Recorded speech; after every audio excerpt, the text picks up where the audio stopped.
네, 다 같이 신약성경 요한계시록 20장 11절 말씀을 찾아주시기 바랍니다.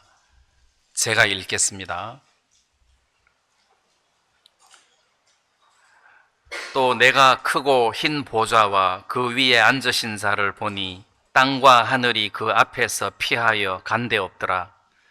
또 내가 보니 죽은 자들이 물론대소하고 그 보좌 앞에 섰는데 책들이 펴 있고 또 다른 책이 펴졌으니 곧 생명책이라.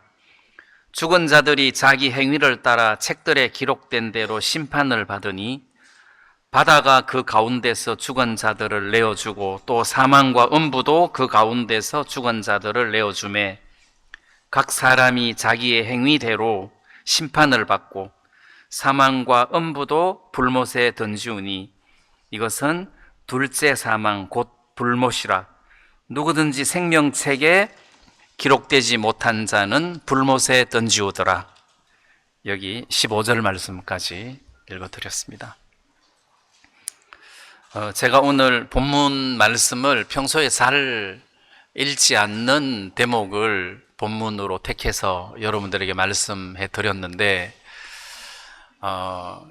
이 심판에 대해서 우리 형제 자매들이 좀 알아야 될 부분들이 있을 것 같아서 제가 이 말씀을 본문으로 택했습니다. 먼저 제가 여러분들에게 좀 마음에 있는 이야기를 하고 싶은데 그게 뭐냐 하면 사람이 마음이 높으면은 예수님이 눈앞에 있어도 예수님을 거절하고 무시하고 핍박하더라고요. 사람 마음이 높은 것이 하나님의 은혜를 이렇게 배척하는데 아주 일등 공신이라는 거죠. 그럼 이제 마음이 낮으면 그 주님이 멀리서도 잘 보이고 또 직접 음성을 안 듣고 간접적으로 듣는 소문만 들어도 믿음이 마음에 팍 일어난다는 거죠. 야, 이게 마음이 높다는 것이 이렇게 우리한테 큰 손해구나. 그 마음이 낮다는 것은 어느 곳에 있든지 간에 은혜를 불러들이는 사람이 되는구나. 이제 그런 마음이 드는 거예요. 이스라엘 백성들이 40년 동안 광야 생활을 하면서 마음이 높으니까 매일 아침 내려오는 만나를 굉장히 무시하잖아요. 우리는 이 박한 식물 만나를 싫어하노라 그러면서 이 만나를 박한 식물이라 했단 말이에요. 천하다는 거지. 천한 식물이다. 별로 우리가 안 좋아하는 식물이다. 이런 의미잖아요. 하늘에서 내려온 양식입니다. 창조 이후에 하늘에서 내려온 양식을 먹은 사람들은 이 사람들 뿐이에요. 근데 하늘에서 내려온 양식을 먹었으면서도 그 만나를 싫어하고 폄하하고 원망하고 그러면서 우리가 애굽에서는 고기와 부추와 파, 마늘, 수박, 왜 이런 것을 먹은 것이 생각난다면서 하나님을 원망하는 모습을 우리가 성경에서 읽는단 말이에요. 얼마나 교만합니까? 그러니까 마음이 높고 교만하니까 구름 기둥과 불 기둥이 있어도 안 보여. 그리고 하늘에서 만나가 내려와서 그걸 먹었어도 그게 얼마나 고마운지를 몰라요. 마음이 높으니까 그런 현상이 생기더라는 거죠. 저도 마찬가지예요. 마음이 높으면 이 장소가 또는 이 교제가 너무 행복하고 좋고 감사한 일이 되겠지만 마음이 높으면 업신여기고 판단하고 거절하고 외면하고 이렇게 된다는 거죠. 그래서 그 신명기 말씀에 보면 마땅히 왕된 자는 아내를 많이 두지 말 것이요 또 자기를 위하여 은금을 많이 두지 말 것이요. 또 말을 많이 두지 말고 말을 얻으려고 애굽으로 내려가지 말 것이니라. 그러고는 율법서를 등사하여 평생 옆에 두고 읽어서 형제들 중에 교만하지 아니하고. 그러니까 하나님께서 왕들에게 율법서를 등사하여 옆에 놓고 평생 읽어라. 그러면 형제들 중에서 교만하지 아니하고 이 하나님을 섬긴단 말이에요. 그럼 반대로 교만하면 하나님을 안 섬기고 우상을 섬긴다는 거죠. 그래서 하나님이 모세를 통해서 누누이 당부하기를 너희들이 가나안 땅에 들어가서 먹고 배부르면 마음이 교만해서 하나님을 버리고 다른 신을 섬길까 두렵다 이랬단 말이에요. 그러니까 교만하면 하나님을 등지고 버리고 외면하고 세상 신을 섬긴다는 거죠. 그래서 왕들로 하여금 교만하지 않게 하기 위하여 평생 율법서를 등사해서 옆에 두고 읽어라 했단 말이에요. 그럼 요즘 우리 식으로 말하면 등사가 아니고 인쇄된 성경책이 다 있잖아요. 평생 옆에 놓고 읽어라. 그러면 형제들 위해 교만해서 다른 신을 섬기지 않을 것이다. 육으로 흘러가지 않을 것이다. 반대로 이 말씀을 평생 옆에 놓고 읽으면 겸손해지고 하나님을 섬기면서 살게 될 것이다. 이런 의미란 말이에요. 그러면 내가 요즘 교만한지 겸손한지 어떻게 점검할 수 있느냐 하면 내가 요즘 이 인쇄된 하나님의 말씀을 요즘 잘 읽고 있나? 아이고, 내가 성경 본 지가 오래됐는데, 그럼 교만하다는 거죠. 막 사람들 앞에 먼저 식사하세요. 먼저 식사. 이게 겸손이 아니고, 하나님의 말씀에서부터 내가 멀어져 있으면 그게 교만이라는 겁니다. 그래서 하나님의 말씀이 늘 옆에 있어서 그것을 읽고 그 말씀이 나를 겸손하게 만들어주고, 겸손하게 만들면 어떤 현상이 벌어지느냐 하면 자꾸 하나님을 찾는다는 거죠. 그 말씀이 없고 교만하면 하나님을 등지고 세상 신을 찾는다는 거예요. 그래서 제가 우리가 성경의 많은 말씀들을 깨닫고 알고 배우고 이런 것도 참 중요하지만 우리가 평소에 신앙생활을 겸손한 마음으로 해야 되는 것이 아니냐. 마음이 겸손해야 형제 자매들을 봐도 귀하고 누가 무슨 이야기를 해도 은혜스럽고 그게 크게 들리고 감사하고 행복하고 이렇게 된단 말이에요. 그래서 구원받은 사람이 겸손한 마음을 가지고 있으면 사고가 나도 어떤 우환이 찾아와도 그냥 감사한 거예요. 감사하다. 이만하기 다행이다. 이거보다 더 심하게 일이 이렇게 번질 수도 있었는데 감사하다. 이렇게 넘어가는 거예요. 그래서 하나님을 가까이 하면서 겸손한 마음을 갖는다는 것은 나를 위해서 얼마나 큰 축복인지 모른다는 거죠. 그래서 먼저 이 수양에 오셔가지고 내가 얼마나 교만한 사람인지, 내가 얼마나 겸손한 사람인지를 체크해 보려면 다른 거를 쳐다봐야 되는 게 아니고 내가 평소에 이 66권의 말씀을 얼마나 가까이에 놓고 읽느냐, 그거를 여러분들이 봐야 돼요. 암만 나보다 먼저 배려하고 양보하고 뭐 어떤 그런 겸손도 겸손이겠지만 실질적인 겸손은 하나님의 말씀이 내 마음속에 들어오는 거예요. 늘 이 말씀이 내 마음에 머물러 있는 것이 겸손이다. 이게 없으면 나는 교만이다. 나는 내 생각을 따라갈 수밖에 없고 형편을 따라갈 수밖에 없고 나는 다른 신을 섬길 수밖에 없다. 그런 의미라는 거죠. 그래서 이번 수양의 기간 동안에는 내가 좀 평소에 교만했구나. 내가 하나님 앞에 좀 겸손한 마음을 가졌으면 좋겠다. 그래서 예수님 자신은 곧 말씀이기 때문에 그분은 굉장히 겸손하신 분입니다.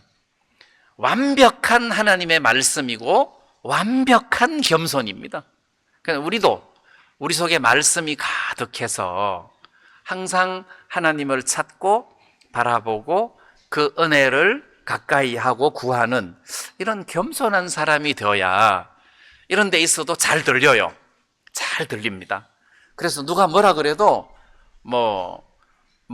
콩을 팥이라고 해도 콩으로 잘 알아듣습니다. 마음이 딱 겸손해지면 모든 것들이 이렇게 귀에 잘 들어오고 마음에 잘 들어오고 은혜가 된다는 거죠. 저와 여러분들이 이번 수양의 기간 동안 이런 은혜를 입었으면 참 좋겠습니다.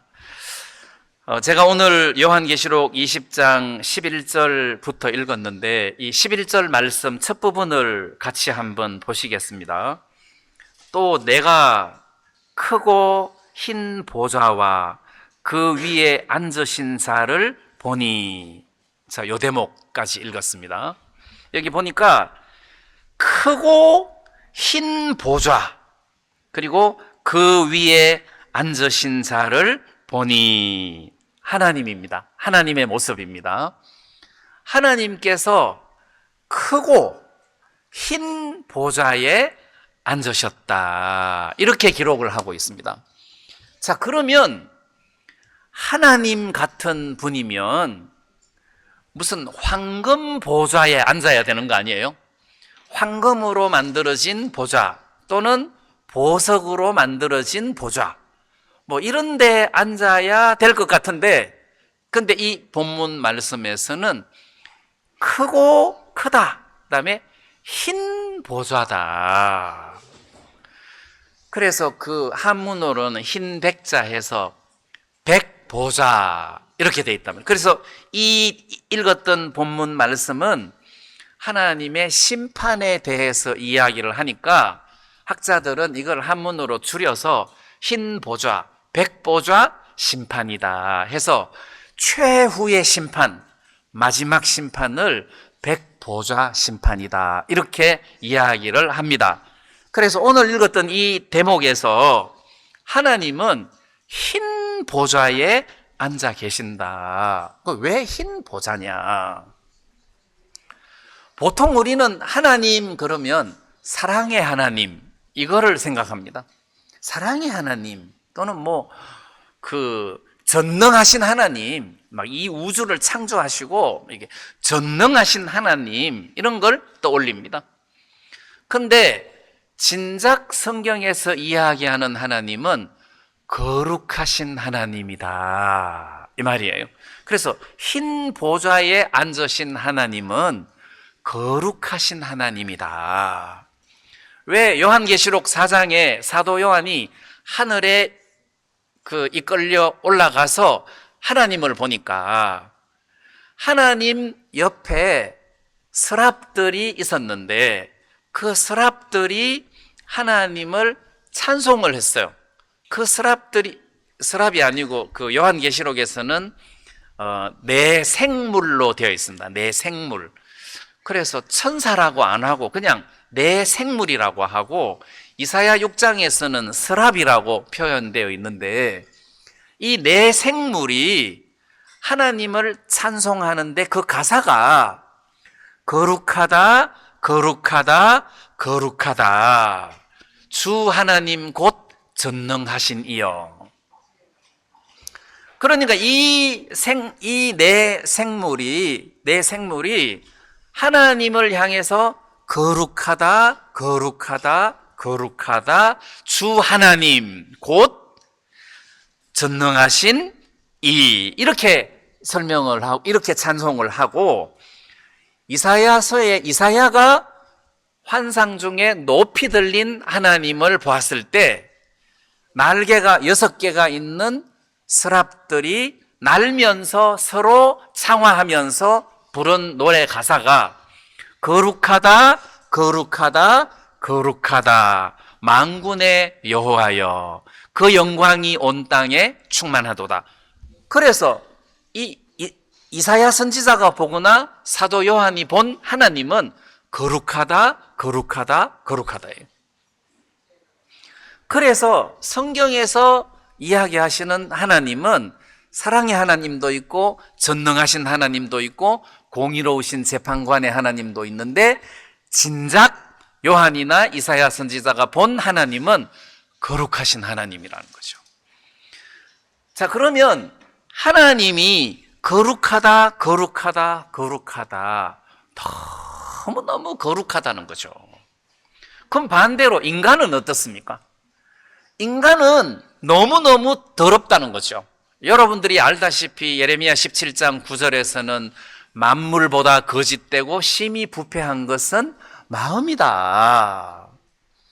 만물보다 거짓되고 심히 부패한 것은 마음이다. 그리고 시편 58편 3절에는 악인은 모태에서부터 멀어졌으며 나면서부터 곁길로 나아가 거짓을 말하는도다. 자, 악인은, 우리 인간은 모태에서부터 멀어졌다는 거지. 누구랑? 하나님하고 멀어졌다는 거예요.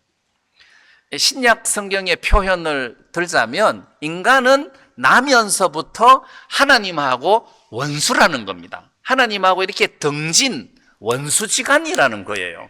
왜 원수냐? 하나님은 거룩하신 분인데 인간은 하나님을 거스리고 대적하고 반역하고 그러면서 죄를 짓고 하나님하고 멀어지고 그러면서 하나님하고 원수가 됐단 말이에요. 그래서 거룩하신 하나님, 더러운 인간, 죄인인 인간, 이렇다는 거죠. 나면서부터니까 인간은 자기 스스로의 행위로 하나님과 친해질 수는 절대 없는 거예요. 너무 원수고 그야말로 상극이라. 하나님과 인간은 결코 하나 될 수 없는, 가까이 할 수 없는 관계라는 거죠. 너무 더러운 죄인이고 하나님은 너무너무 거룩하신 분이다. 자, 그래서 인간과 하나님은 절대로 가까이 할 수 없는 관계인데, 사랑의 하나님이, 거룩하시면서 사랑의 하나님이 우리 인간을 불쌍히 여겨주셔가지고 이 인간들이 지은 죄에 대한 모든 죄책을 구원자이신 예수님을 보내셔가지고 대신 갚게 하심으로 우리 인간의 모든 죄를 용서하시고 이 악인인 인간을 하나님의 자녀로 삼으시고 화목하게 하셨단 말이에요. 이 과정을 통해서 거룩하신 하나님이 그 안에 있는 사랑을 나타내 주셔서 우리로 하여금 구원을 받고 하나님과 화목하게 하는 이런 일들을 하셨다는 겁니다. 자, 여기에서는 사랑의 하나님이 작용을 한 거예요. 우리를 이처럼 사랑하셔서 그 아들 예수님을 세상에 보내셔가지고 그 예수님을 통해서 우리의 모든 죄에 대한 책임을 예수님이 다 지게 하셨단 말이에요. 그래서 예수님이 세상에 오셔서 직접 말씀하시기를, 나는 섬김을 받으려고 온 것이 아니다. 나는 섬김을 받으려 온 것이 아니라 내 생명을 많은 사람들의 대속물로 주려고 왔다.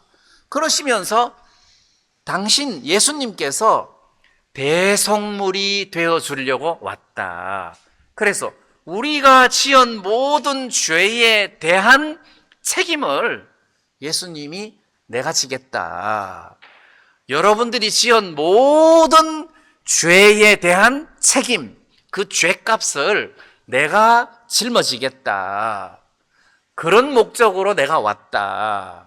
자, 이렇게 해서 예수님이 세상에 오셔서 십자가에 못 박혀 죽으시는 그 사역을 통해서 나면서부터 곁길로 나아가 거짓을 말하는 이런 더러운 우리 죄인들을 의롭게 해 주셔서 하나님과 우리 사이를 화목하게 해놨단 말이에요. 화목하게 했다. 그래서 히브리서 말씀에서는 저가 한 제물로 거룩하게 된 자들을 영원히 온전케 하셨느니라. 이런 말씀도 있잖아요. 그의 육체의 죽음으로 말미암아 화목케 하사. 골로새서 1장 22절에 그의 육체의 죽음이라는 것은 예수님이 십자가에 못 박혀 죽으시는 그 죽음으로, 그의 육체의 죽음으로 화목케 하사. 우리하고 하나님하고는 원수지간이었어요. 죄로 말미암아 원수지간이었어요. 근데 그 모든 죄를 다 사하시고 제거하시고 우리를 의롭게 하심으로 하나님과 우리가 화목하게 됐다는 거예요. 이거는 대단히 중요하다는 겁니다. 하나님과 우리 사이가 화목하게 됐다. 하나님은 우리를 쳐다보지도 않는 이런 더러운 죄인이었는데 그의 육체의 죽음으로 말미암아 화목하게 됐다. 그래서 우리를 너무너무 사랑하는 또는 아들로 삼으시는 이런 은혜를 예수님 십자가의 죽으심으로 우리들에게 주셨단 말이에요. 그래서 그의 육체의 죽음으로 화목케 하사 너희를 거룩하고 흠이 없고 책망할 것이 없는 자로 그 앞에 세우고자 하셨으니, 그러니까 예수님이 십자가에 못 박혀 죽으시는 것은 우리를 하나님하고 화목하게 하시고, 그리고 하나님 앞에서 흠이 없는 존재로, 거룩한 존재로, 책망받을 것이 없는 존재로 하나님 앞에 세우고자 하셨단 말이에요. 근데 성공하셨잖아요. 다 이루었다. 내가 너희를 하나님 앞에 책망받을 것이 없는 거룩한 자로 만들었다. 자, 이 과정에서 하나님은 우리 죄를 씻으실 때 그 아들 예수님을 육체를 입고 이 땅에 보내어서 그 다음 십자가에 못 박혀 죽는 과정을 통해서 우리의 모든 죄를 씻어주셨잖아요. 근데 병을 고치는 것은 하나님이 그 말씀으로 이렇게 병을 고치면 돼요. 소자야, 네 죄사함을 받았느니라. 이거는 십자가에 죽으시는 것을 담보로 예수님이 그렇게 말씀할 수 있는 것이지만, 네 상을 들고 걸어가라. 이거는 예수님이 말씀으로, 능력으로 하시면 된다는 거죠. 바람아 잠잠하라. 이거는 예수님이 말씀만 하시면 돼요. 귀신아 물러가라. 그러면 예수님 말씀만 하시면 돼요. 근데 우리 죄를 씻으시는 것은 예수님이 말씀으로만 되는 것이 아니라 우리를 대신해서 십자가에 못 박혀 죽으시는 사형 선고를 받아야 된다는 거죠. 버림을 받아야 된다는 거죠. 그래서 예수님이 십자가에서 마지막 죽기 전에 나의 하나님, 나의 하나님, 어찌하여 나를 버리셨나이까 할 때 하나님은 예수님을 그 순간 버렸다는 것입니다. 하나님이 우리를 버려야 되는데 우리의 죄를 예수님이 짊어지시고 대신 버림을 당하시고 대신 죽음을 당하셨기 때문에 우리는 하나님 앞에 택하심을 받고 부르심을 받은 거예요. 주님이 우리 대신 버림을 당하신 거예요. 자, 이런 과정을 통해서 거룩하신 하나님이 당신의 사랑을 우리들에게 나타내시고 확정하셨단 말입니다. 근데 문제는 이렇게 하나님께서 우리를 사랑하셔서 도저히 있을 수 없는 방법으로 그 아들 예수님을 이 땅에 보내셔서 우리를 대신하여 형벌을 당케 하시면서 우리의 죄를 씻어 놨는데, 이 은혜를 거절하고 받아들이지 않고 순종치 않고, 그리고 자기 멋대로 인생을 살다가 죽는 사람에 대해서 하나님이 그냥 내버려 두겠느냐? 그렇지 않다는 거죠. 그래서 오늘 이 요한계시록 20장 11절 이하의 말씀은 하나님께서 우리를 심판하시는 이제 마지막 심판의 장면인데, 자, 여기에서 몇 가지만 우리가 좀 더 살펴볼 수 있으면 좋겠습니다. 그 다음 12절 말씀을 보겠습니다. 내가 보니 죽은 자들이 물론대소하고, 자, 죽은 자들이 물론대소하고, 뭐 남녀 노소 할 것 없이 전부 다 그 보좌 앞에 섰는데, 자, 백보좌 앞에 섰습니다. 책들이 펴 있고 또 다른 책이 펴졌으니 곧 생명책이라. 자, 생명책도 있고 또 다른 책들이 있습니다. 근데 많은 책들이 있는데 그 책 중에 하나는 생명책이고, 또 죽은 자들이 자기 행위를 따라 책들에 기록된 대로 심판을 받으니, 그러니까 자기 행위가 기록된 책이 있는 거죠. 생명책이 있고 자기 행위가 기록된 책이 있습니다. 또 구약 성경을 읽어보면 기념책이라는 것도 있습니다. 그래서 여기에서는 어떤 책인지 분명하게 잘 안 나와 있지만 생명책이 있고 자기 행위를 기록해 놓은 책이 있더라.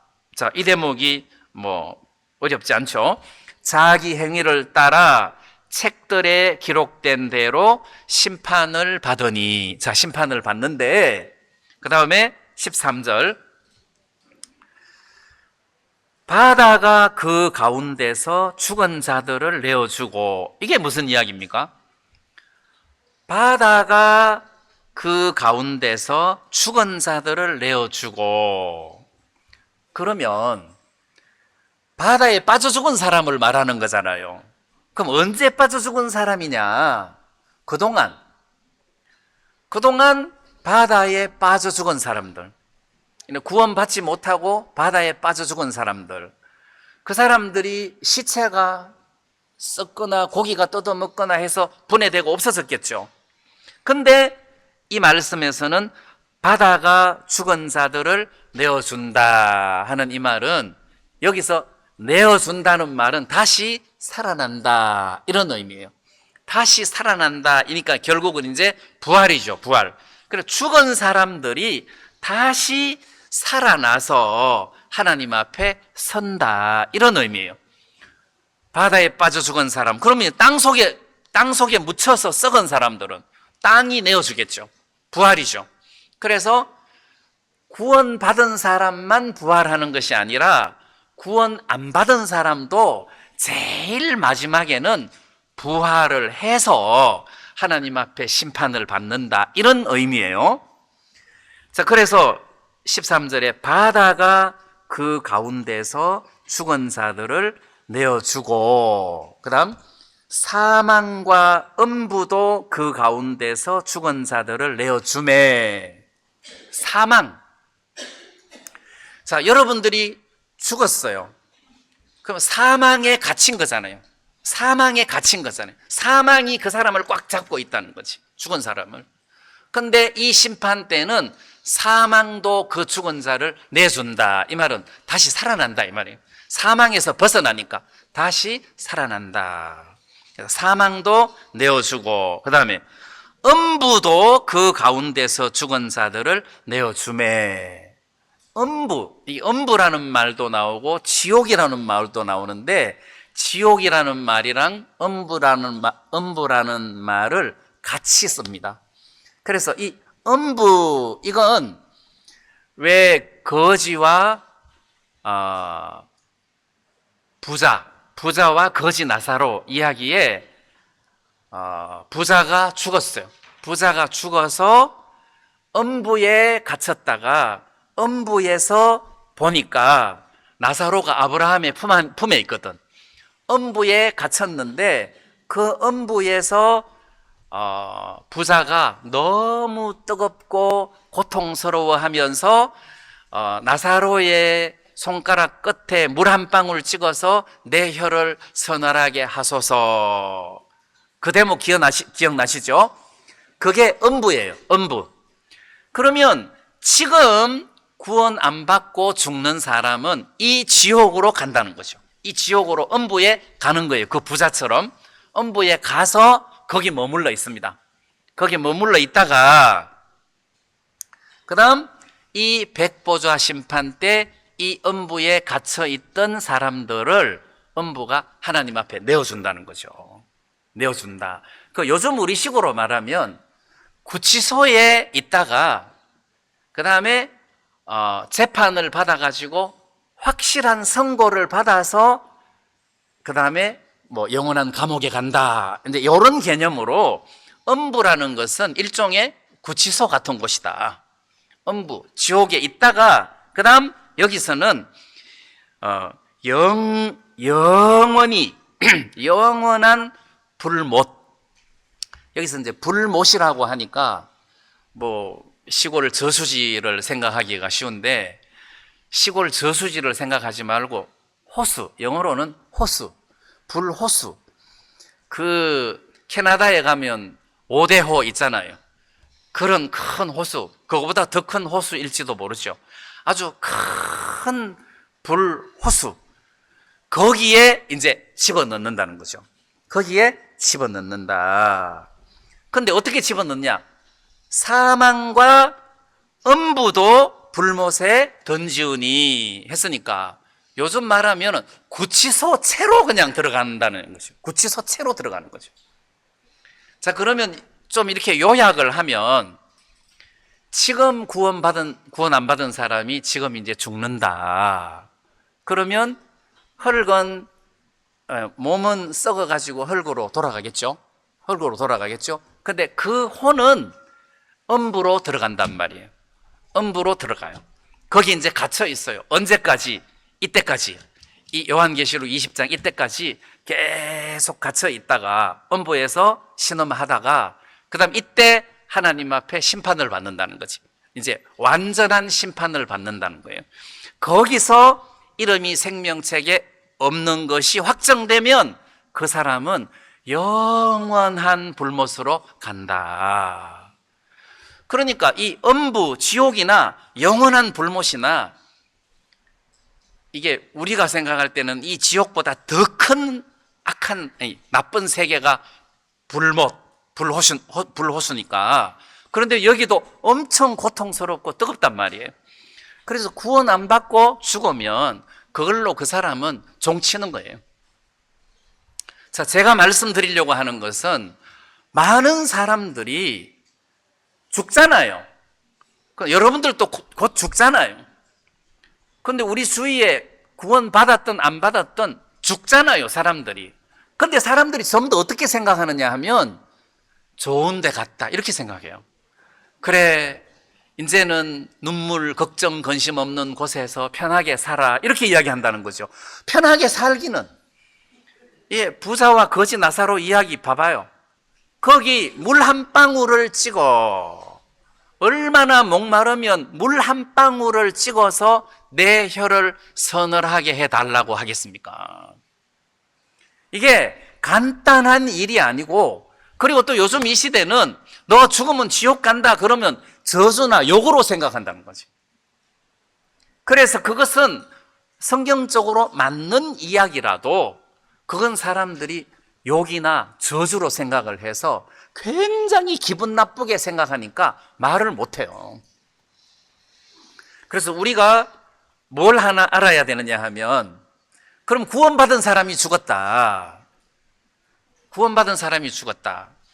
그 왜 사도 바울이 이런 간증을 했습니다. 사도 바울이 내가 떠나서 그리스도와 함께 있을 욕망을 가진 이것이 더욱 좋으나, 이게 바울이 빌립보서에서 내가 떠나서 그리스도와 함께 있을 욕망, 그러니까 이제 욕심이죠. 아, 그래, 내가 차라리 죽어서 그리스도와 함께 있는 게 좋다. 근데 너희들하고 함께 있는 것도 좋다. 근데 내가 그리스도와 함께 있는 게 더 좋다. 자, 그러면서 만약에 바울이 죽으면 누구와 함께 있는다는 거예요? 그리스도와 함께 있는다. 그래서 구원받은 사람이 죽으면 지금 바로 그 혼이 그리스도와 함께 셋째 하늘에 하나님 우편에 거기 있다가 예수님이 공중 재림하실 때 그때 우리 육신이 부활을 한다는 거지. 그러면 그 예수님과 함께 있던 그 혼이 눈 깜짝할 사이에 이제 예수님과 같은 신령한 몸을 입는다는 거예요. 뭐 이렇게 도킹을 하는지 그거는 잘 모르겠지만 신령한 몸을 입고 예수님과 함께 그 공중에서 주님을 만난다.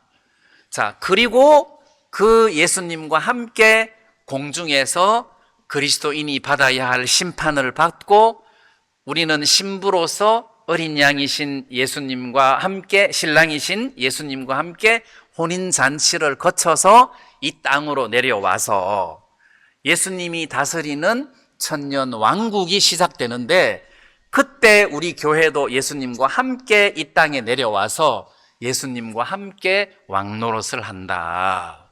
그리고 그 천년이 차면 무저갱 속에 가두어 놨던 마귀들이 풀려나면서 그 마귀들이 천년 동안 세상에 살 동안 그 사람들이 우리는 그 변화받은 몸이지만 변화받지 않고 구원을 받아가지고 천년왕국에 들어가는 사람들이 많거든요. 유대인들도 있고 이방인들도 있는데 이런 사람들이 거의 천년 동안 살면서 자식을 낳으니까 굉장히 많은 사람들이 태어난단 말이에요. 그래서 천년왕국 시대에 태어난 사람이라고 해서 무조건 다 하늘나라 가는 게 아니라 그 중에서도 하나님을 믿는 사람과 믿지 않는 사람들이 있는데 하나님을 믿지 않는 사람들이 마귀의 유혹에 이제 휘말려 가지고 천년 끝에 그리스도를 대적하다가 완전히 멸망을 받는단 말이에요. 그래서 그 사람들이 영원한 불못에 던져지고 그쯤에 그동안 구원받지 못하고 죽었던 사람들이 하나님 앞에 서서 생명책에 이름이 기록되지 못한 사람들은 영원한 불못에 던지운다. 제가 무슨 이야기를 하려고 하느냐 하면 여러분들이 기차 여행을 이렇게 한다고 합시다. 뭐 오늘 부산에서 올라오신 분도 계시는데 기차 타고 지금 여기가 대구구나. 대구네. 이제 지금 구미 지나간다. 이제 뭐 김천이다. 뭐 추풍령 영동이다. 옥천이네. 그러면 대선 다 와가는구나 하고 준비를 해야 되잖아요. 그죠? 어디 거쳐서 이제 대전역에 도착하는구나. 다 됐다. 이거를 전체적인 프로그램을 알고 있으면 내가 뭘 해도 좀 여유가 있단 말이에요. 그러면 우리는 내가 이렇게 살다가 그래 지금 이 교회 시대의 끝부분을 살고 있는데 날짜는 모르지만 조만간 예수님이 공중 재림을 하시겠구나. 그러면 우리가 모든 것을 놓고 휴가 되겠네. 그러면 이 세상하고 완전히 끝나는 거잖아요. 정리하고 뭐하고 할 시간도 없어요. 그냥 눈 깜짝할 사이에 순식간에 주님이 우리를 끌어올린단 말이에요. 주님이 우리를 끌어올리니까 휴거가 되는 거예요. 그때 우리는 호련히 변화된 몸으로 주님을 만나는 겁니다. 이게 우리 구원받은 사람이 앞으로 일어날 조만간 닥쳐질 일들이고, 그럼 구원 안 받은 사람들은 내가 지금 당장 죽으면 음부로 간다는 거죠. 그 부자가 갔던 음부로 가서 거기서 계속 고통을 겪는단 말이에요. 그러다가 요한계시록 20장 여기에서 백보자 심판 때 그 사람들을 하나님께서 심판하시는 거예요. 그 구원 안 받은 사람들을 심판할 때 음부도 내어주고 사망도 내어주고 바다도 그들을 내어주고 해서 그들의 행위를 따라서 심판을 받는데, 그 행위 중에서 가장 악한 죄가 복음을 거절한 죄, 복음을 순종하지 않는 죄, 또는 복음을 모르는 죄. 그래서 데살로니가 후서 1장에서는 하나님을 모르는 자들과 우리 주 예수의 복음을 복종치 않는 자들에게 형벌을 주시리니, 그렇게 이야기하고 있잖아요. 복음을 모르거나 복종치 않는 사람들에게 형벌을 주신다. 그것은 환난 기간에도 마찬가지지만 이때도 하나님을 모르거나 복음을 복종치 않은 사람들, 특히 유대인들은 예수님이 직접 말씀 전하셨고, 사도 바울 시대 때, 사도들 시대 때 유대인들에게 정말 분명한 복음을 전했지만 그들이 거절하고 불순종했단 말이에요. 그러면 순종치 않는 자들에게 형벌을 주신다. 그럼 이 형벌은 결국 끝에 가서 여기에서 자기 행위를 따라서 기록된 대로 심판을 받는데 영원한 불호수에 빠진다는 거죠. 하나님이 거기다가 집어넣는다는 거예요. 여러분, 어느 도시든지 간에 쓰레기장이 없는 도시가 있습니까? 쓰레기장 있잖아요. 어느 도시든지 간에 쓰레기장이 있습니다. 마찬가지로 이것은 마귀와 그 사자들을 위하여 준비된 영영한 불못이다. 원래는 마귀와 그 사자들, 그 악한 천사들을 위하여 준비해 놓은 곳인데, 거기에 그들을 따르는 모든 추종자들을 하나님께서 다 그 영원한 불못에 던지게 하시더라. 그래서 이 성경 말씀이 무슨 영적으로 영해를 해서 그런 것이 아니라 이 말씀 그대로 사망과 음부도 불못에 던지우니, 이렇게 돼 있어요. 그런 14절 끝에 보니까 이것은 둘째 사망 곧 불못이라, 이렇게 해놨어요. 둘째 사망이다. 그럼 첫째 사망은 뭐겠습니까? 둘째 사망이라는 말은 첫째 사망이 있다 소리 있잖아요. 그럼 첫째 사망은 뭐냐? 그거는 여러분들이 죽는 거예요. 안 믿는 사람들이 이 세상에 살다가 죽는 거예요. 이 죽으면서 그 혼이 음부로 가고 그 시체는 썩든지 하겠죠? 그리고 이때 둘째 사망, 또 이 성경 표현은 아니지만 굳이 표현을 하자면 둘째 부활이에요. 둘째 부활. 이렇게 둘째 부활. 그럼 둘째 부활이 있다는 말은 첫째 부활도 있겠죠. 첫째 부활. 첫째 부활이라는 것은 예수님이 부활하셨고, 우리가 휴거 때 부활하고, 환난 성도들이 순교당했을 때 순교당한 이후에 부활하고, 요 부활이 첫째 부활이에요. 예수님의 부활은 부활의 첫 열매고, 부활의 첫 열매하고 첫째 부활하고는 약간 다릅니다. 첫째 부활, 이거 구원받은 사람의 부활이 첫째 부활이고, 둘째 부활은 부활해서, 그러니까 썩지 않는 몸을 입고 영원한 불못에 가는 것을 보고 둘째 사망이다. 이렇게 여러분들이 이해를 하셔야 됩니다. 그래서 이 말씀을 읽을 때 어렵게 읽으시면 안 되고, 죽은 사람들이, 바다에 빠져 죽은 사람들이 바다가 그걸 내어준다. 바다가 내어준다. 그 말은 거기서 부활한다는 거죠. 그리고 그 음부에 있던 혼하고 같이 어떻게 도킹을 하든지 갑자기 어떻게 뭐가 되겠죠. 우리 구원받은 사람들도 마찬가지고. 그래서 바다가 죽은 자들을 내어주고, 음부도 내어주고, 사망도 내어주고 해서 영원한 불못으로 빠지게 되는데, 이것이 둘째 사망이다. 그리고 누구든지 생명책에 기록되지 못한 자는 불못에, 불호수에 던지우게 되더라. 자, 그래서 어떤 전체적인 그림을 여러분들이 염두에 두고 우리가 뭘 하나 생각해야 되느냐 하면, 어느 날 예수님께서 제자들에게 전도를 보냈어요. 근데 그 70명의 제자들이 예수의 이름으로 귀신을 쫓아내고 병을 고치는데, 예수의 이름으로 귀신을 쫓아내니까 귀신이 항복을 하는 거야. 얼마나 신나겠어요. 이 제자들이 예수님 이름으로 귀신을 쫓아내니까 귀신이 항복하고 도망가고 이러니까, 막 병든 사람이 병 고침을 받고 이러니까 너무너무 기뻤을 거 아니에요. 너무너무 기뻐서 예수님께 돌아와가지고 간증을 한 거잖아요. 주님, 귀신들도 주의 이름으로 우리한테 항복을 하더이다. 그러니까 귀신들이 항복하는 것으로 기뻐하지 말고 너희 이름이 하늘에 기록된 것으로 기뻐해라, 이러셨단 말이에요. 그럼 너희 이름이 하늘에 기록된 것은 아마 이 생명책에 기록된 것이 아니냐. 너희 이름이 생명책에 기록된 것으로 기뻐해라. 그럼 예수님의 비중은 어디에 있는 거예요?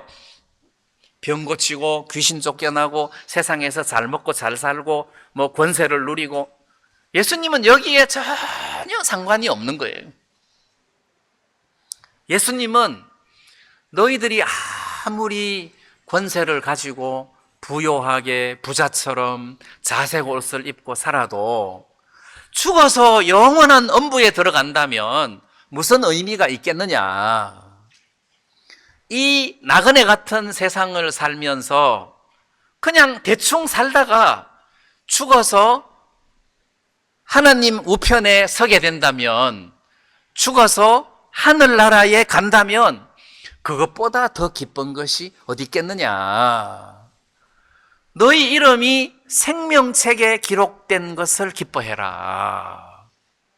너희 이름이 하늘에 기록된 것으로 기뻐해라 해서 예수님께서 우리가 구원받은 것을 기뻐하라고 말씀하고 있는 거예요. 자, 그러면 오늘 예수님 이 자리에서 여러분들에게 뭐라고 말씀하시겠습니까? 이번에 나 진급했다, 집 샀다, 이번에 뭐 해가지고 막 돈을 많이 벌었다, 이번에 막 좋은 직장에 취직했다. 그러면 예수님이 그런 걸로 기뻐하지 말고 네가 구원받은 것으로 기뻐해라, 이랬단 말이에요. 그럼 오늘 저녁에 여러분들이 구원받은 것으로 기뻐하십니까? 여러분들이 오늘 저녁에 기뻐해야 되고 감사하고 웃고 행복해야 할 일은 다 필요 없고, 내가 구원받았다. 내가 서두에 말씀드렸지만 마음이 교만하면 가시 구원 그거 죽기 전에 받을 걸, 이제 마음이 높으면 이런 생각도 든다는 거죠. 그리고 구원받은 것은 따놓은 당상이고 하고 묻어놓고 자꾸 세상 즐거움을 추구한다는 거예요. 이걸 묻어놓고 왜 묻어놔요? 이걸 묻어놓으면 안 되고 이걸 꺼내가지고 매일 생각하고 감사하고 기뻐하고 그래도 모자란다는 거예요. 그래서 너희 이름이 생명책에 기록된 것으로 기뻐해라. 여러분들이 살다가 보면 우한을 만나잖아요. 사고 만날 수도 있고, 뭐 물난리가 날 수도 있고, 뭐 교통사고도 나고 병도 걸리고 하잖아요. 그때 진짜 재수 없네, 왜 하필 나에게 이런 일이, 이렇게 하지 말고 그때도 나 구원받았어, 정말 나는 재수 좋은 사람이야. 아니, 이 생각에서 벗어나면 안 되는데 우리는 아주 작은 사소한 안 좋은 일에 구원이 묻히는 거예요. 왜 그렇습니까? 구원이 그만큼 작다는 소리예요. 구원의 가치가 우리 마음에서 그만큼 작다는 거예요.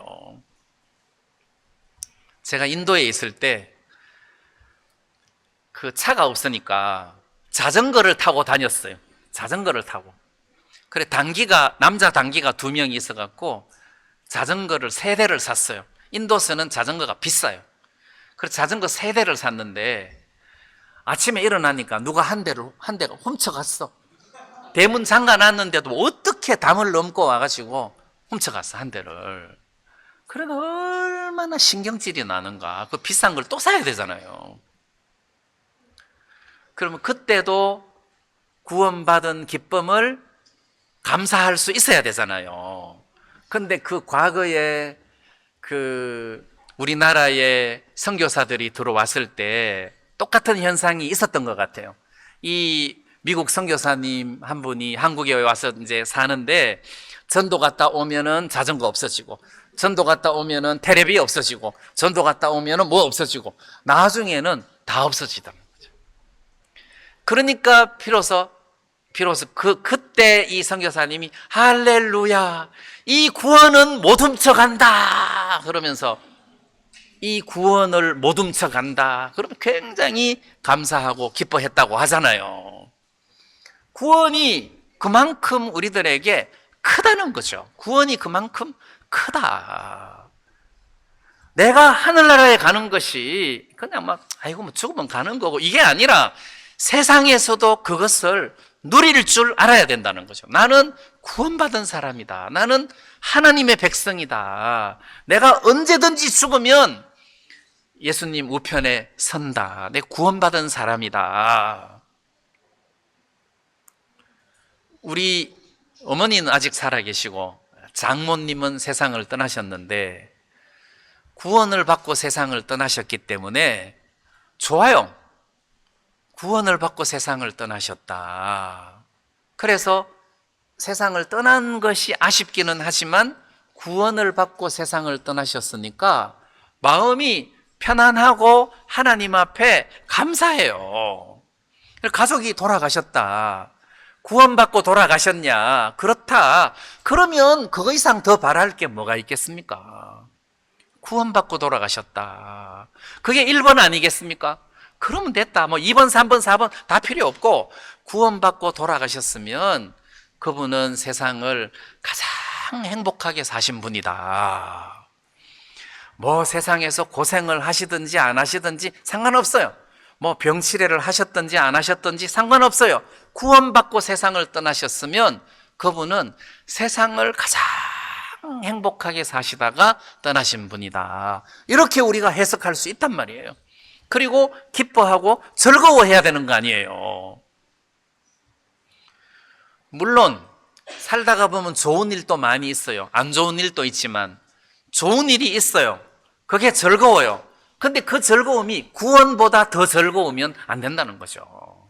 어떻게 구원보다 더 즐거울 수 있겠습니까? 그건 안 되죠. 그만큼 구원의 크기가 크다는 거예요. 구원의 크기가 그만큼 크다. 자, 왜 제가 이 말씀을 드리느냐면, 이스라엘 백성들이 교만하니까 애굽에서 자기들을 건지신 하나님을 금방 잊어버린 거예요. 애굽에서 10가지 재앙으로 애굽을 심판하실 때, 예를 들어 가지고 메뚜기 떼가 푸른 채소를 다 깔아 먹을 때 그들이 사는 고센 땅에는 메뚜기가 없었거든요.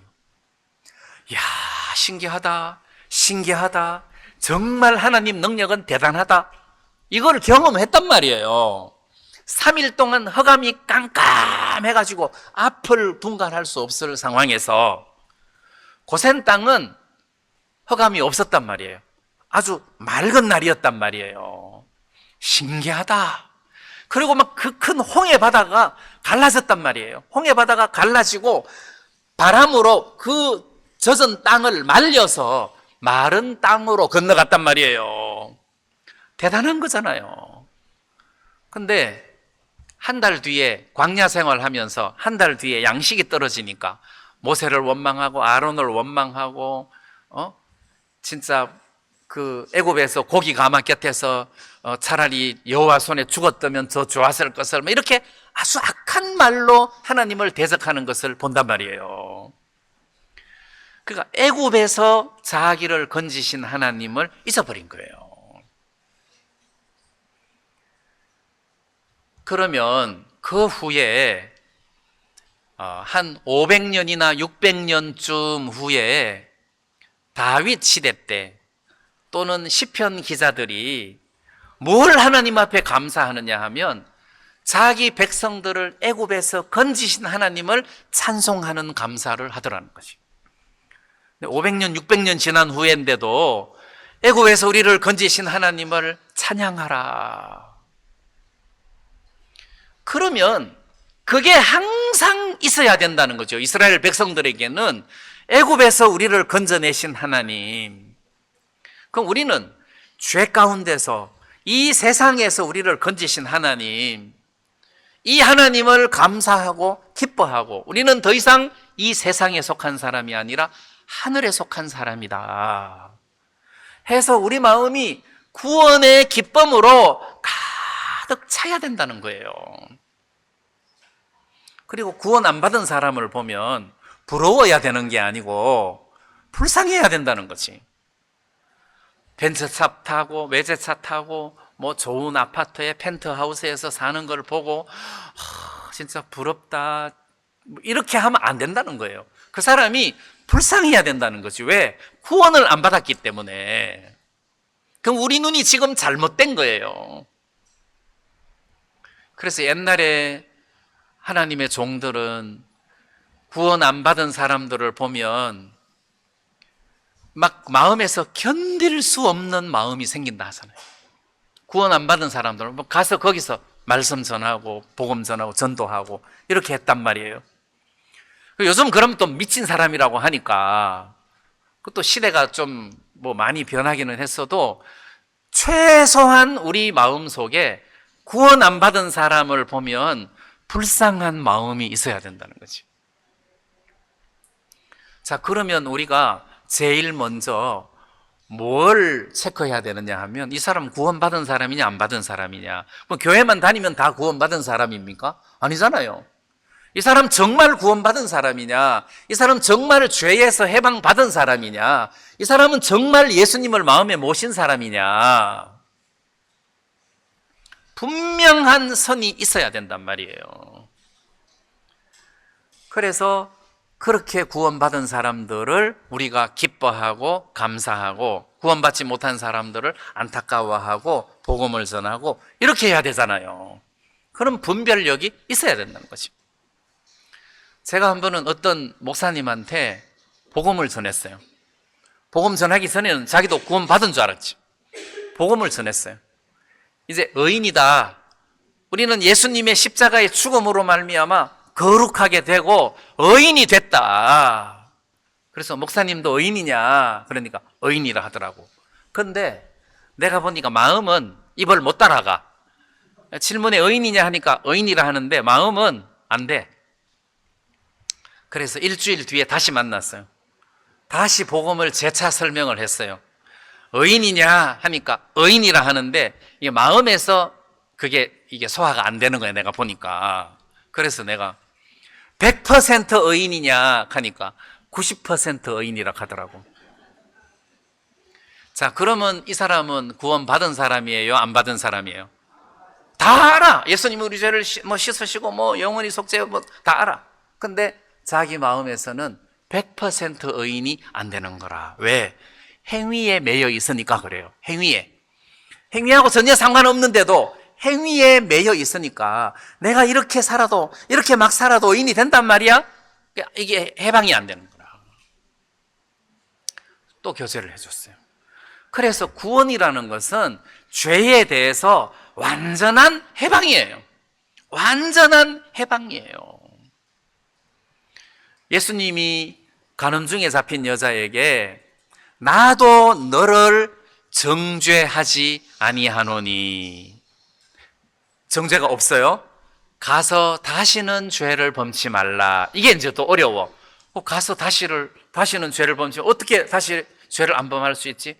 근데 그 뒤에 예수님이 바로 이어서 말씀하시기를 나는 세상의 빛이니 나를 따르는 자는 어두움에 다니지 아니하고, 그러니까 나를 따라오라는 거지. 예수님 신앙생활을 하라는 거지. 내가 신앙생활을 하면, 주님을 따라가면 어둠에 안 빠진다는 거예요. 그게 죄를 이기는 삶이라. 내가 구원을 받고 말씀을 따라가고 주님을 따라가면 이게 빛 가운데서의 삶을 살면 이 죄 가운데 안 빠진다는 거죠. 그래서 다시는 죄를 범치 말라. 나는 세상의 빛이다. 나를 따르는 자는 어두움에 다니지 않는, 나를 따라오느라. 이 말이 나를 따라오느라. 그래서 나도 너를 정죄하지 않는다. 앞으로 나를 따라오느라. 이 말 아니에요. 그래서 구원받은 사람들이 구원은 완벽한 해방이에요. 완전한 해방이에요.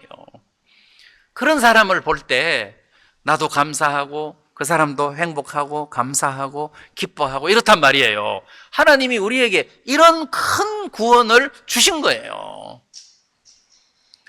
그래서 우리의 기쁨을 어디서 찾아야 되느냐?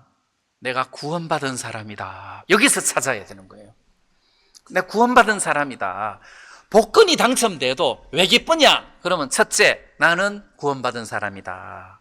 이렇게 이야기해야지. 첫째, 나는 복권이 당첨돼. 이러면 안 된다는 거지. 복권하고 구원하고는 가치 기준이 너무 다르단 말이에요. 나는 구원받은 사람이다.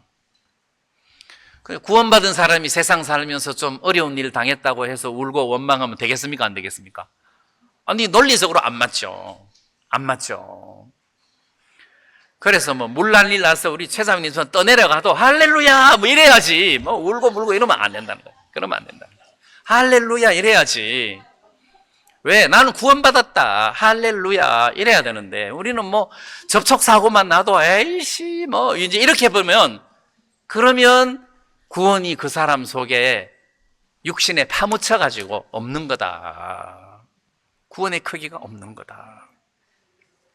그래서 저는 옥합을 깨트린 여인이 그 비싼 옥합을 깨트려서 예수님 머리에 붓고 머리털로 그 발을 씻고 울고 자 이렇게 주님을 섬긴 여자가 그 기쁨이나 감사의 출처가 구원 아니에요.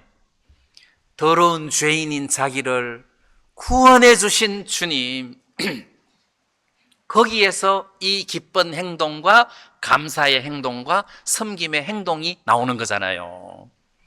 그럼 우리가 하나님 앞에 예배를 드리기 위해서 멀리서도 오고 또 봉사도 하고 또 뭐 어려운 일을 극복하고 하나님을 섬기고 찬양하고 하는 이 저력이 어디서 나오느냐? 구원에서 나오는 거 아니에요. 나는 구원을 받았다. 그래서 나는 이게 어려워도 이게 어려움이 큰 문제가 안 된다.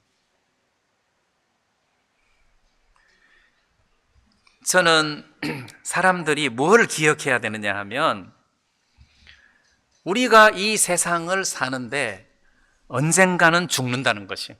언젠가는 죽는다. 근데 그 언젠가라는 이 시간이 멀리 있는 시간이 아니고 곧이잖아요. 곧. 그래서 저는 전도서 11장 9절 말씀에 보면 청년이여 내 어린 때를 즐거워하며 내 청년의 날을 마음에 기뻐하여 마음에 원하는 길과 내 눈이 보는 대로 쫓아 행하라. 그러나 하나님이 이 모든 일로 인하여 너를 심판하실 줄 알라. 이를 축약하면 청년이여 네 마음대로 살아라. 그러나 이 모든 일로 너를 심판하실 줄 알아라. 이러셨단 말이에요. 심판이 있다는 거지. 그러면서 그 10절 말씀에 그런즉 근심으로 네 마음에서 떠나게 하며 근심을 네 마음에서 떠나게 구원받아라 소리예요. 구원받은 사람은 근심이 떠난다는 것이. 왜? 구원받은 기쁨으로 모든 근심을 다 잊어버리는 거예요. 근심을 떠나게 해라. 악으로 내 몸에서 물러가게 하라. 내가 이 예수님을 쫓아가니까 어두움이 물러간단 말이에요. 구원받아라. 그리고 주님을 따라라. 근심이 물러가게 하고 악이 네 몸에서 물러가게 하라. 어릴 때와 청년의 때가 다 헛되니라. 헛되다 짧다는 소리예요. 어릴 때와 청년의 때는 황금 같은 시간이에요. 진짜 젊고 팔팔하고 이 황금 같은 시간이 헛되다는 말은 굉장히 짧다는 것이.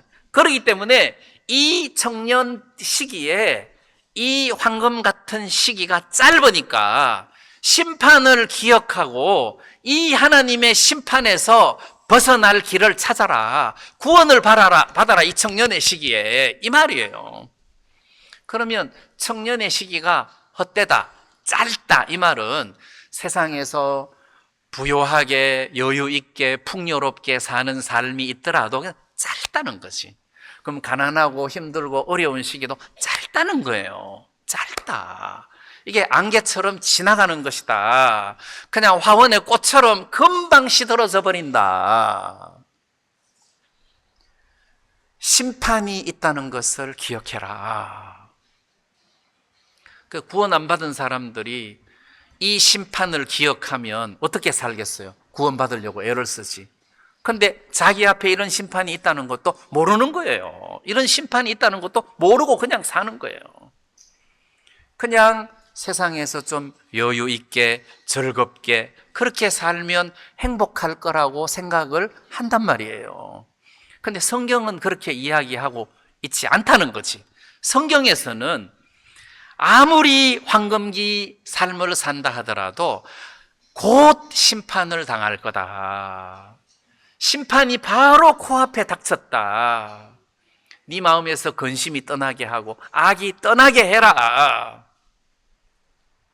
근데 우리가 구원을 받았다면 얼마나 감사한 일이고 얼마나 큰 복을 받은 사람이겠느냐는 거예요. 그래서 이 구원 하나만으로 내가 하나님께 전적으로 봉사할 수 있고 하나님께 전적으로 감사하고 영광을 돌릴 수 있어야 된다. 그만큼 이 구원의 크기가 크고 영원하다는 거예요. 크고 영원하다.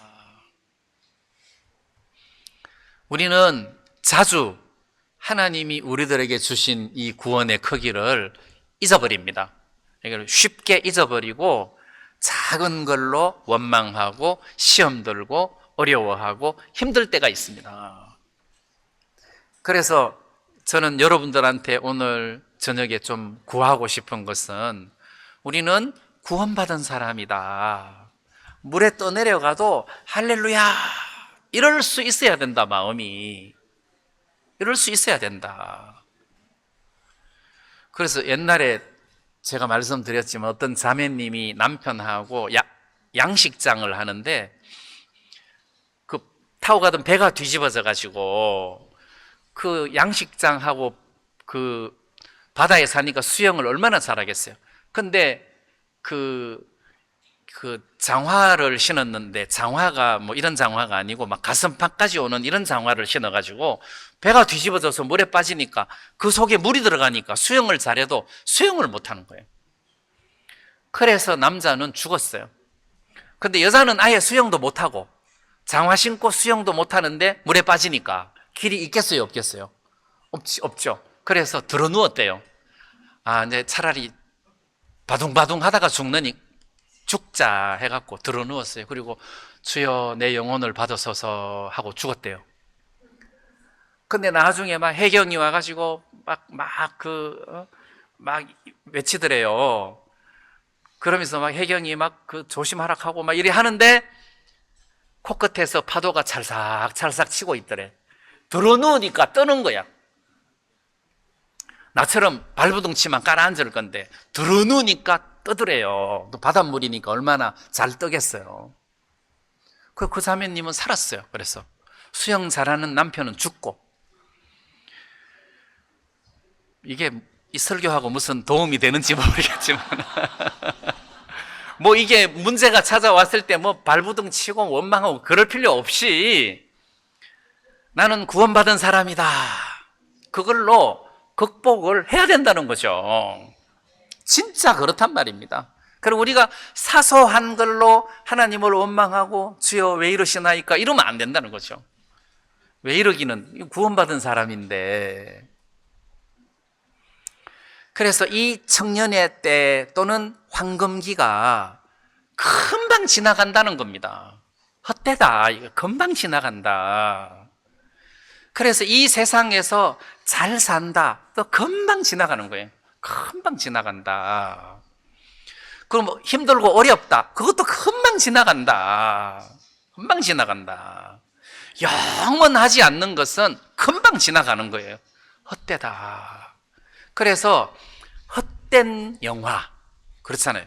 헛된 부귀영화, 금방 지나가니까 헛되다, 이 말 아니에요. 헛된 부귀영화, 여기에 여러분들이 목을 매달지 말고 헛되지 않는 영원한 영광, 여기에 우리가 목을 매는 거 아니에요. 그런데 이미 구원을 받았기 때문에 이런 영광을 하나님께서 우리들에게 주셨는데, 하나님은 우리들에게 하늘에 속한 모든 신령한 복을 내가 너에게 줬다, 하나님은 이렇게 이야기하시는데, 우리는 세상에서 작은 형편들 때문에 원망하고 하나님을 거스리고 대적한다면 그거는 구원받은 사람답지 않는 모습이다. 그래서 구원받은 사람들이 좀 이렇게 멀리 내다보고, 아, 조만간 예수님이 재림하시겠구나, 우리가 휴가 되겠구나, 아, 이분이 세상을 떠나셨으면, 구원을 받고 세상을 떠나셨으니까 우리하고 함께 주님 앞에서 만나겠구나, 뭐 이런 소망을 가지자는 거죠. 구원 안 받은 사람들은 아무리 잘 살아도, 아, 저 사람 구원 안 받았는데 무슨 소용이냐, 아무리 잘 살면 뭐하냐, 불쌍하다, 어떻게 저 사람이 구원을 받을 수 있지, 그런 것을 연구하고 기도하고 찬스를 노리고 그러다가 복음을 전하고 뭐 이렇게 삶을 살아야 되는 게 아니냐. 그래서 우리의 기쁨을 구원에서 찾아야지, 진짜 우리가 감사하고 주님을 찬송할 수 있는 조건을 구원에서 찾아야지, 엉뚱한 곳에서 찾아서는 안 된다는 겁니다. 그래서 우리는 매일 옥합을 깨트려서 주님께 부어드리고, 그리고 머리털로 씻고 마음으로 감사합니다. 주님 감사합니다. 우리들에게 당신의 생명을 내어주시고 우리를 구원하신 주님 정말 감사합니다. 이거 영원한 거잖아요. 변하지 않는 거잖아요. 매일 그런 어떤 기쁨과 감사로 주님을 노래할 수 있어야 될 수 있지 않느냐. 그래서 우리는 너무 쉽게 그냥 형편에 젖어버리고 좀 어려우면 원망하고 힘들어하고 이러하는데, 구원의 크기가 우리가 생각하는 것보다 훨씬 크다. 우리가 받은 구원이 훨씬 놀라운 것이다. 이걸 여러분들이 좀 기억했으면 좋겠습니다. 영원한 지옥, 네, 두 번 다시 기회가 없어요. 한 번 죽으면. 성경에는 한 번 죽는 것은 사람에게 정하신 것이요, 그 후에는 뭐가 있으리니? 심판이 있으리니. 한 번 죽는 것은 사람에게 정하신 것이요, 그 후에는 심판이 있다는 거예요. 이 심판 아니에요. 심판이 있다. 영원한 불호수에, 마귀와 함께 영원한 불호수에 던져질 것이다. 그러면 세상에서 좀 잘 산다 하더라도 그게 무슨 의미가 있겠습니까? 그래서 우리 구원받은 사람들이 가는 목적지, 또 구원 안 받은 사람들이 가는 목적지, 그게 눈에 그게 훤히 보여야 우리가 감사할 수 있고 안타까워할 수 있고 기도할 수 있고 이런 게 아니겠느냐는 겁니다.